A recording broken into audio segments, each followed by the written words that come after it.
ವಾಸ್ತು ಅನ್ನೋದು ಭೂಮಿ ಮೇಲಾಗ್ಲಿ ಮನೆಗಳಲ್ಲಾಗ್ಲಿ ಊರಲ್ಲಿ ನಾಡಲ್ಲಿ ಇಲ್ಲ.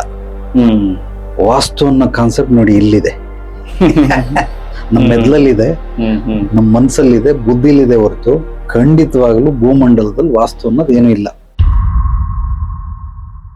ನೀವು ಅಗ್ನಿ ಮೂಲೆ, ಒಂದ್ ನೈಋತ್ಯ ಮೂಲೆ, ವಾಯುವ್ಯ, ಈಶಾನ್ಯ, ಬ್ರಹ್ಮಸ್ಥಾನ ಇವೆಲ್ಲ ಯಾವ ಸ್ಥಾನಮಾನಗಳು ಏನಿಲ್ಲ.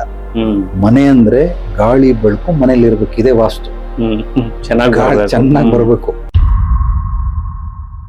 ರಾಷ್ಟ್ರಕವಿ ಕುವೆಂಪು ತೀರ್ಥಹಳ್ಳಿಲಿ ಹೋಗಿ ಅದು ವಾಸ್ತು ಪ್ರಕಾರ ಇಲ್ಲ, ಬಟ್ ಹೆಂಗ್ ರಾಷ್ಟ್ರಕವಿ ಆದ್ರು ಪ್ರತಿಯೊಂದು ಸಮಸ್ಯೆಗೂ, ಪ್ರತಿಯೊಂದು ಕಷ್ಟಗಳು, ತೊಂದರೆಗಳು, ಅಡೆತಡೆಗಳು, ಕುಂದುಕೊರತೆಗಳು, ಲೋಪದೋಷಗಳು, ರೋಗಗಳು, ಕಾಯಿಲೆಗಳು ಇದೆಲ್ಲದಕ್ಕೂ ಮನಸ್ಸೇ ಮೂಲ.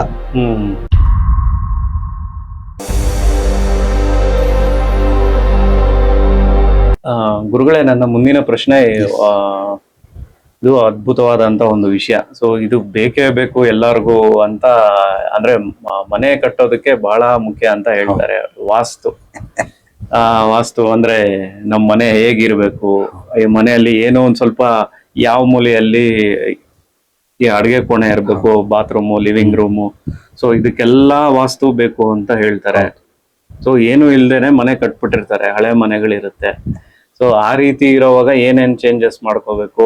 ಸೊ ವಾಸ್ತು ಅನ್ನೋದು ನಿಜವಾಗ್ಲೂ ಬೇಕೇ ಬೇಕಾ ನಮ್ಗೆ? ಖಂಡಿತವಾಗ್ಲು. ಫಸ್ಟ್ ಪಾಯಿಂಟ್, ವಾಸ್ತು ಅನ್ನೋದು ಭೂಮಿ ಮೇಲಾಗ್ಲಿ ಮನೆಗಳಲ್ಲಾಗ್ಲಿ ಊರಲ್ಲಿ ನಾಡಲ್ಲಿ ಇಲ್ಲ.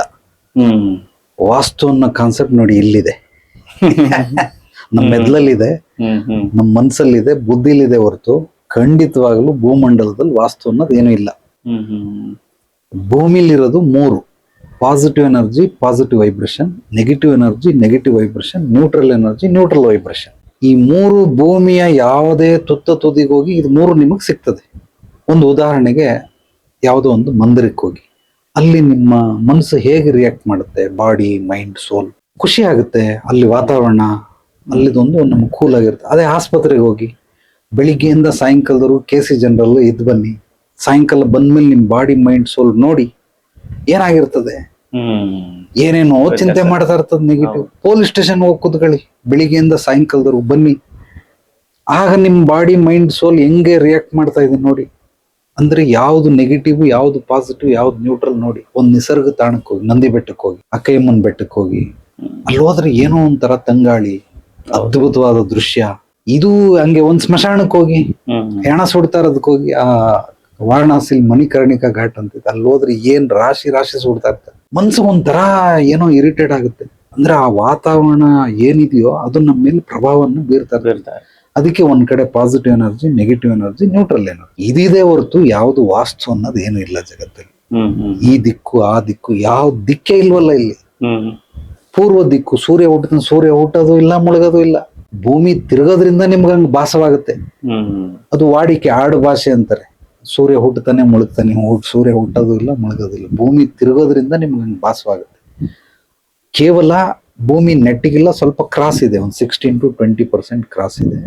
ಆ ಕ್ರಾಸ್ ಇರೋದಕ್ಕೆ ನಾರ್ತ್ ಪೋಲ್, ಸೌತ್ ಪೋಲ್ ಅಂತ ಕರೀತಾರೆ. ಅಂದ್ರೆ ಮ್ಯಾಗ್ನೆಟಿಕ್ ಪವರ್, ದಿಕ್ಸೂಜಿ. ಅಂದ್ರೆ ನಾರ್ತ್ ನ ನಾವು ಸಮುದ್ರದಲ್ಲಿ ಯಾನ ಮಾಡ್ಬೇಕಾದ್ರೆ ಅದಕ್ಕೋಸ್ಕರ ಮಾಡ್ತಾರೆ ಹೊರತು ಅದು ಆ ಮ್ಯಾಗ್ನೆಟಿಕ್ ಫೀಲ್ಡ್ ನ ತೋರ್ಸುತ್ತೆ ಹೊರತು ಬೇರೆ ಏನಿಲ್ಲ. ಪೋಲ್ ಅದು north pole, south pole. Magnet ನ ಹಿಂಗಿಟ್ರೆ ಕಚ್ಕೊಳ್ತವೆ, ಉಲ್ಟಾ ಇಟ್ರೆ ತಳ್ತಾವೆ. ಅದು ಮಾತ್ರ ಇದೆ ಹೊರತು ಬೇರೆ ಯಾವುದೇ ರೀತಿ ದಿಕ್ಕುಗಳಿಲ್ಲ. ಫಸ್ಟ್ ನೀವು ಅಗ್ನಿ ಮೂಲೆ, ಒಂದ್ ನೈಋತ್ಯ ಮೂಲೆ, ವಾಯುವ್ಯ, ಈಶಾನ್ಯ, ಬ್ರಹ್ಮಸ್ಥಾನ ಇವೆಲ್ಲ ಯಾವ ಸ್ಥಾನಮಾನಗಳು ಏನಿಲ್ಲ. ಮನೆ ಅಂದ್ರೆ ಗಾಳಿ ಬೆಳಕು ಮನೇಲಿ ಇರ್ಬೇಕು, ಇದೇ ವಾಸ್ತು.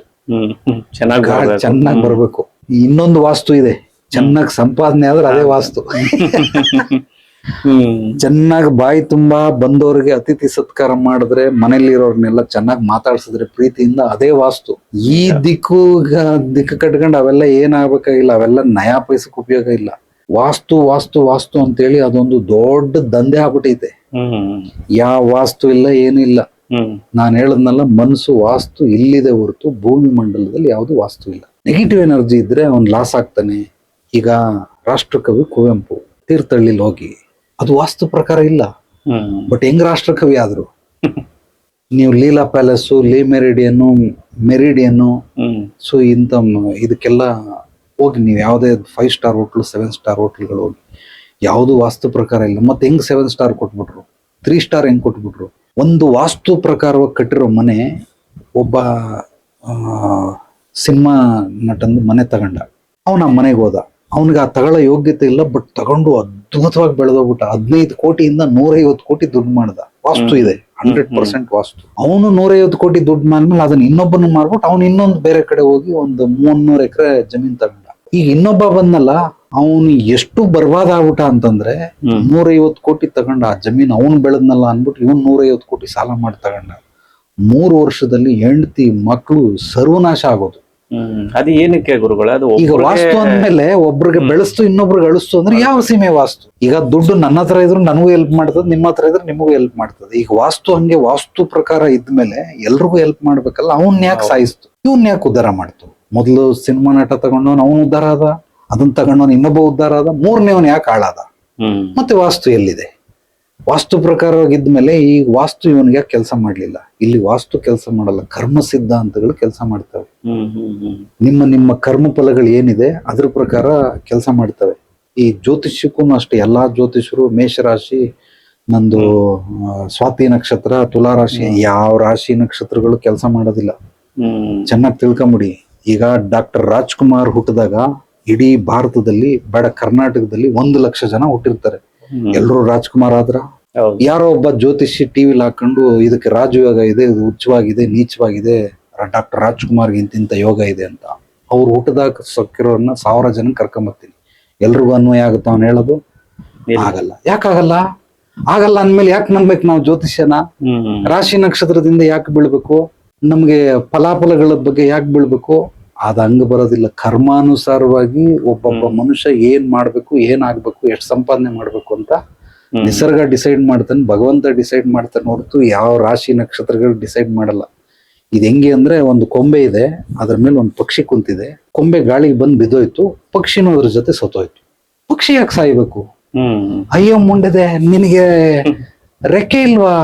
ಹಾರ್ಕೊಂಡು ಹೋಗ್ಬೋದು. ಕೊಂಬೆ ಬಿದ್ದೋದ್ರೆ ಏನಂತೆ, ಹೋದ್ರು ಹೋಗ್ಲಿ ಬಿಡು, ನೀನ್ ಹಾರ್ಕೊಂಡು ಹೋಗು. ಇಲ್ಲ, ಅದಕ್ಕೆ ಪಕ್ಷಿಗೆ ರೆಕ್ಕೆ ಇದೆ ಅಂತಾನೆ ಗೊತ್ತಿಲ್ಲ, ಅದಕ್ಕೆ ಮರದ ಜೊತೆ ಬಿದ್ದು ಅದು ಸತ್ತೋಯ್ತು. ಹಂಗೆ ಈ ವಾಸ್ತು ವಾಸ್ತು ಅಂದ್ಕೊಂಡವ್ರು ಹಿಂಗೆ ವಾಸ್ತು ಹಿಂದೆ ಬಿದ್ದು ಎಲ್ಲ ಹಾಳಾಗ್ತಾರೆ ಹೊರತು ಖಂಡಿತವಾಗ್ಲೂ ಯಾವುದೇ ರೀತಿ ವಾಸ್ತು ಗಿಸ್ತು ಇಲ್ಲ.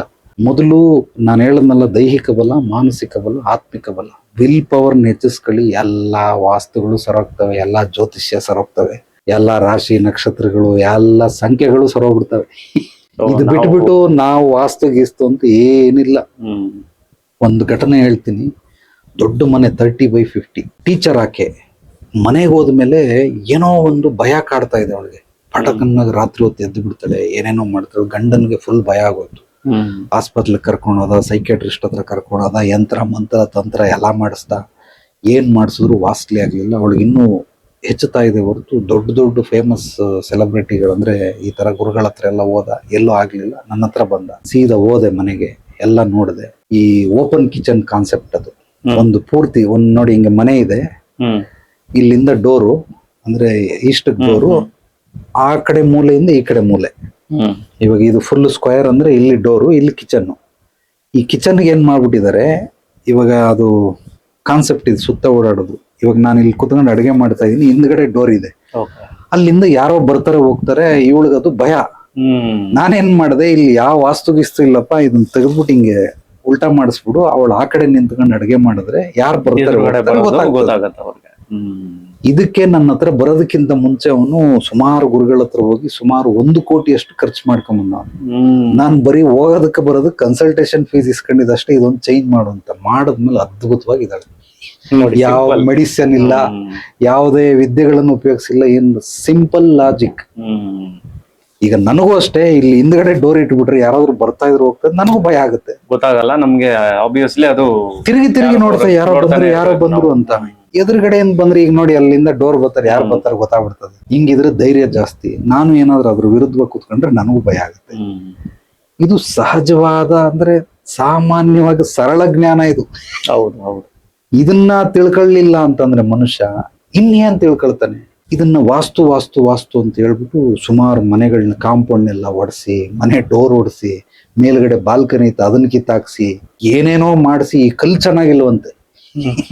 ಕ್ಲಾಡಿಂಗ್ ಹಾಕ್ತಾರೆ, ಆ ಕಲ್ಲಿಂದ ಇವಳಿಗೆ ಈ ತರ ಆಗ್ತಾ ಇದೆ ಅಂದ್ರೆ ಕಲ್ಲನ್ನೆಲ್ಲ ತೆಗ್ಸಿ ಪಾಪ ಏನೇನೋ ಮಾಡಿಸ್ಬಿಟ್ರು. ಬಟ್ ನಾನು ಯಾವ್ದು ಏನು ಒಡಿಸಿಲ್ಲ ಮಾಡಿಲ್ಲ, ಜಸ್ಟ್ ಜನರಲ್ ಸೈಕಾಲಜಿ ಓದಿದ್ದೀನಿ, ತಿಳ್ಕೊಂಡಿದ್ದೀನಿ. ನಾನು ಕೂಡ ಕ್ಲೀನ್ ಆಗಿ ಎಲ್ಲ ನೋಡ್ಕೊಂಡು ಬಂದು ಇಷ್ಟೇ ಪ್ರಾಬ್ಲಮ್ ಈ ಕಿಚನ್ ಹಿಂಗ್ ಮಾಡ್ಬಿಡು, ಅವಳು ಆ ಕಡೆ ನಿಂತ್ಕೊಂಡು ಅಡುಗೆ ಮಾಡಿದ್ರೆ ಎಲ್ಲ ಸಮಸ್ಯೆಗಳು ಬಗೆಹರಿತದೆ.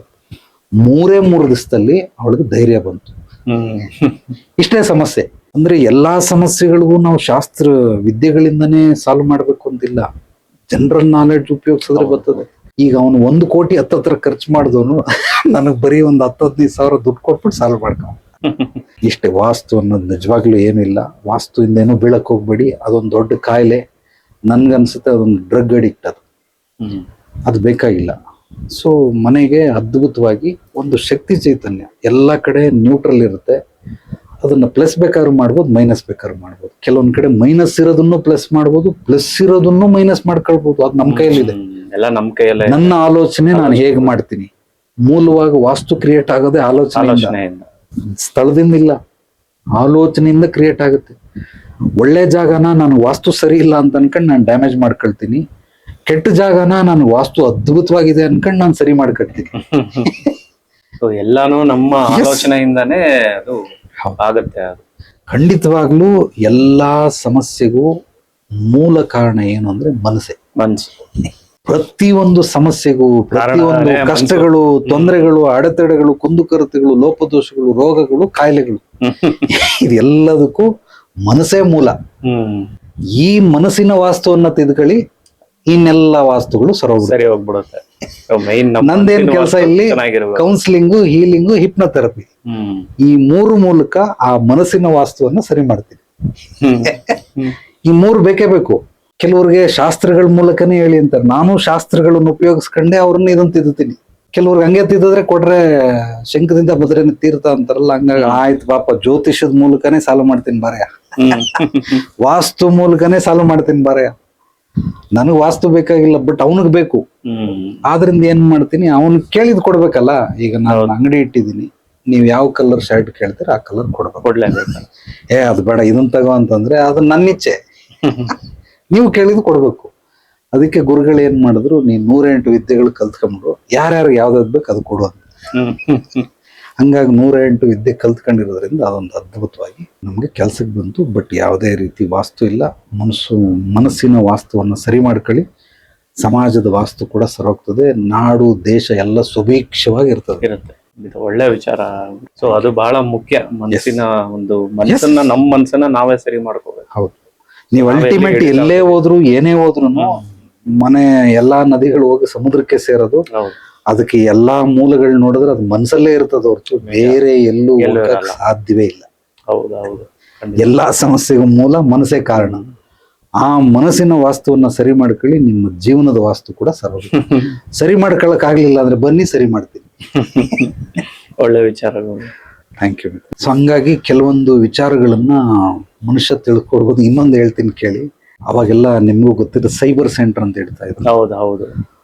ಅದು ಒಂದು ವ್ಯಾಪಾರ ನಡೀತಾ ಇಲ್ಲ.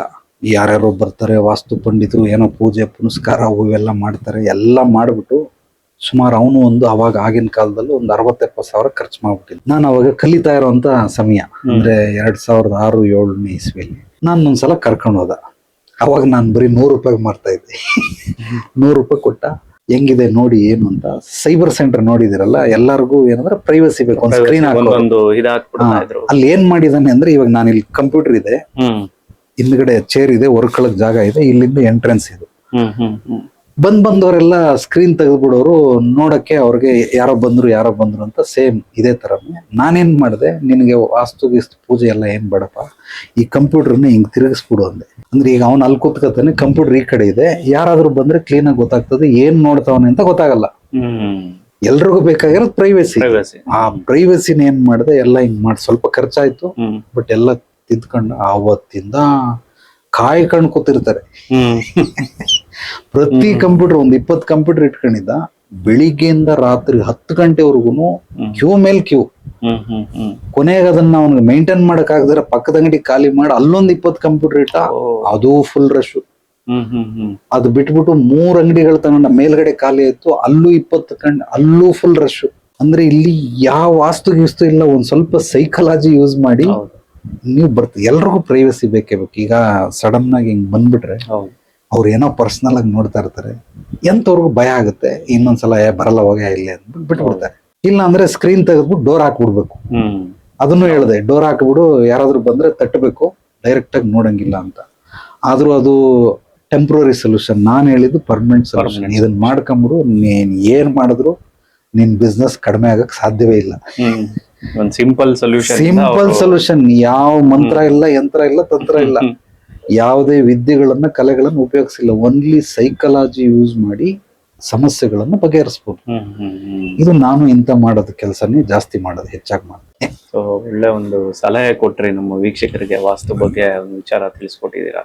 ಸೊ ಈ ರೀತಿಯಾದಂತ ಹಲವು ವಿಚಾರಗಳನ್ನ, ಜ್ಞಾನವನ್ನ ನಮ್ಮ ವೀಕ್ಷಕರಿಗೆ ತಾವು ಕೊಡ್ತಾ ಇರಬೇಕು ಅಂತ. ಖಂಡಿತವಾಗ್ಲು ಬಹಳ ಸಂತೋಷ. ಒಳ್ಳೊಳ್ಳೆ ಪ್ರಶ್ನೆಗಳನ್ನ ಕೇಳ್ತಾ ಇದ್ದೀರಾ. ನನ್ಗೆ ಇಂಡಿವಿಜುವಲ್ ಆಗು ವಾಟ್ಸಪ್ ಅಲ್ಲಿ ಪ್ರಶ್ನೆಗಳು ಕಳಿಸ್ತಾರೆ.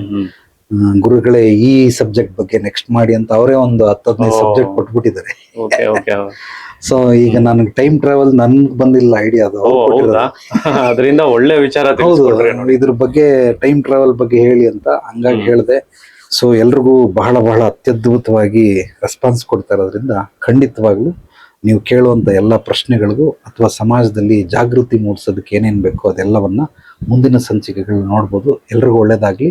ನಾಳೆ ಮತ್ತೆ ಭೇಟಿ ಆಗೋಣ ಮತ್ತಷ್ಟು ಸತ್ವಭರಿತ ವಿಚಾರಗಳೊಂದಿಗೆ. ಎಲ್ಲರೊಳಗಡಗಿರುವ ಭಗವಂತನಿಗೆ ನನ್ನ ಭಕ್ತಿಪೂರ್ವ ಪ್ರಣಾಮಗಳು. ಸರ್ವೇ ಜನೋ ಸುಖಿನೋ ಭವಂತು. ಶುಭರಾತ್ರಿ.